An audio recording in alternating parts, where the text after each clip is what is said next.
ಅದಕ್ಕೇನು ಸಾಕ್ಷಿ ಬೇಕು? ನಾವು ಕಲೆ ಹಾಕಲೇಬೇಕು.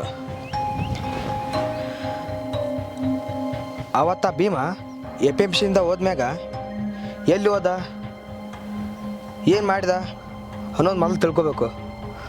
ಅವತ್ತು ರಾತ್ರಿನೇ ನಮ್ಮ ಅಣ್ಣನೂ ಮನೆಗೆ ಬಂದಿರಲಿಲ್ಲ.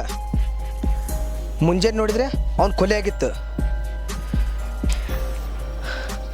ಅವತ್ತ ಆ ಭೀಮನ ಮನೆ ಡ್ರಗ್ಸ್ ಸಿಕ್ತು. ಇಷ್ಟು ದಿನ ಆಯಿತು. ಆ ಪೊಲೀಸರಿಗೆ ಹೇಳಿದ್ರ ಒಂದು ಸಾಕ್ಷಿನೂ ಹುಡುಕಿಲ್ಲ ಅವರು. ಆದ್ರೆ ನಾ ಸುಮ್ಮನೆ ಇರಲ್ಲ. ಆ ಭೀಮನ ಮನೆ ಡ್ರಗ್ಸ್ ಯಾರಿಟ್ರು, ನಮ್ಮ ಅಣ್ಣನ ಯಾರು ಕೊಲೆ ಮಾಡಿದ್ರು, ಇದನ್ನು ಪತ್ತೆ ಹಚ್ಚಿ ನಮ್ಮ ಅಣ್ಣನ ಆತ್ಮಕ್ಕೆ ಶಾಂತಿ ಕೊಡಿಸ್ತೀನಿ.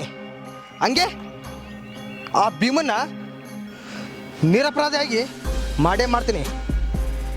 ಇದು ಈ ತಿಪ್ಪೇಗೌಡ ಕೊಡೋ ಮಾತು.